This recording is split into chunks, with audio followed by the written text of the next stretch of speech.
My boyfriend died. Then he texted me 6 months later.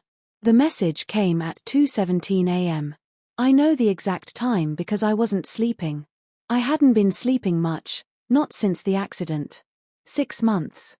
That's how long it had been since Jake died.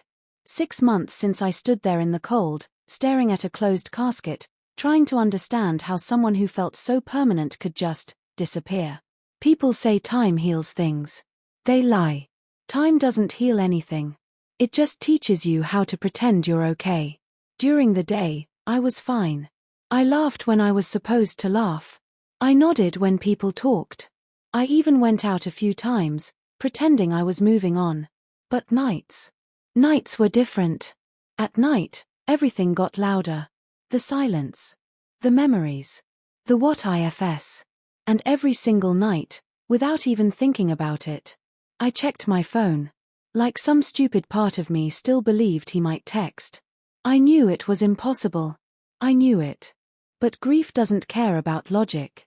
It holds on to hope like it's the only thing keeping you alive. So yeah, every night, I checked. Just in case. Stupid, right? That night felt no different. Same silence. Same empty room. Same. I reached over, barely opening my eyes, and grabbed my phone from the nightstand. The screen lit up.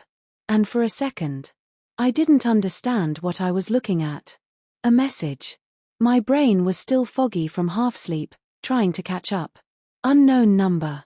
Of course. Not him. My chest sank a little, but I still opened it. Didn't think twice. Didn't hesitate. Just. I swiped. And then. I froze. Hey. It's me. My heart stopped. Not slowed down. Stopped. My fingers went cold against the screen. I stared at the words, waiting for them to change. For my brain to wake up and fix whatever mistake this was. But they didn't change. They stayed right there. Clear. Simple. Impossible. Hey. It's me. A weird, tight feeling wrapped around my chest. My first thought. Sick joke. Someone trying to be funny. Someone who didn't understand what they were doing. Or maybe, someone who did. I locked my phone. Just turned the screen off like that would make it disappear. Like that would undo it. I sat there in the dark for a few seconds. Then unlocked it again. The message was still there. Of course it was. And then, another message popped up. Right in front of my eyes. I know this is going to sound crazy. I felt my stomach drop. Slow. Heavy. Like an elevator falling too fast. This wasn't normal. This wasn't random. Whoever this was, they knew exactly what they were doing. My hands started shaking. But I still typed. I had to. Who is this? The reply came instantly. No delay. No hesitation. Jake. I stopped breathing. I stopped breathing. Not metaphorically. Actually. Like my body just forgot how. Jake. The name didn't feel real on the screen. It felt wrong. Out of place. Like seeing a ghost standing in your kitchen. My first instinct was anger. Hot. Sharp. Stop, I typed. This isn't funny. The typing dots appeared instantly. Disappeared. Appeared again. Whoever this was, they were thinking. Watching me. That made it worse. Then the next message came. I know about the night at the lake. My stomach twisted. No. No, no, no. My fingers tightened around the phone. That night. We never told anyone about that. Not the way it actually happened. People knew we went out sometimes. But they didn't know about that night. The cold air. The broken dock. The way he wrapped his hoodie around me because I kept saying I wasn't cold. The promise we made. Stupid. Quiet. Hours. My chest started to ache. This wasn't a random number. This was someone who knew him. Or. No. I shut that thought down immediately. I typed slower this time. Careful. Who are you? There was a pause. Longer now. Long enough for my heartbeat to start echoing in my ears.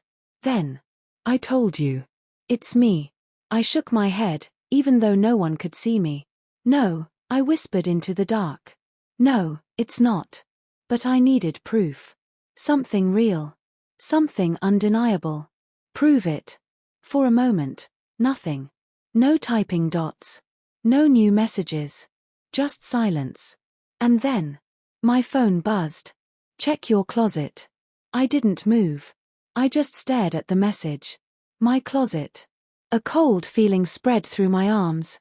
Slow. Creeping. Wrong. Everything about this felt wrong. "What?" I typed. No answer. Just silence again. I looked toward the corner of my room.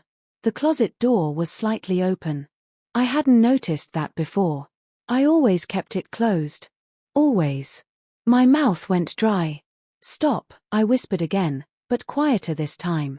Like saying it too loud might make something hear me. My brain started racing. This is a prank. It has to be. Someone messing with you. Someone who knows too much.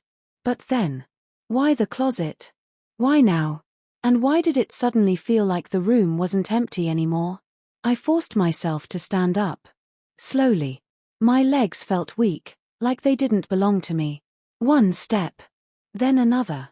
The floor creaked under my weight, louder than it should have. Everything felt louder. My breathing. My heartbeat. The silence. I stopped right in front of the closet. The door was open just enough to show darkness inside. Nothing else. Just black. I hesitated. Every instinct in my body was screaming at me to stop. To go back. To turn the lights on, call someone, do anything except this. But my hand still moved. Slowly. I pushed the door open. It creaked. Long. Loud. And then. Nothing. Just clothes. Hanging exactly the way I left them. No one inside. No movement. No sound. I let out a shaky breath. Of course. Of course there was nothing. I almost laughed. Almost. I stepped closer anyway. Just to prove it to myself. Just to end this stupid fear. And that's when I saw it. On the floor. In the back corner. Something small. Something that definitely wasn't there before. My heart dropped. I crouched down slowly, my hand shaking as I reached for it. It was a box.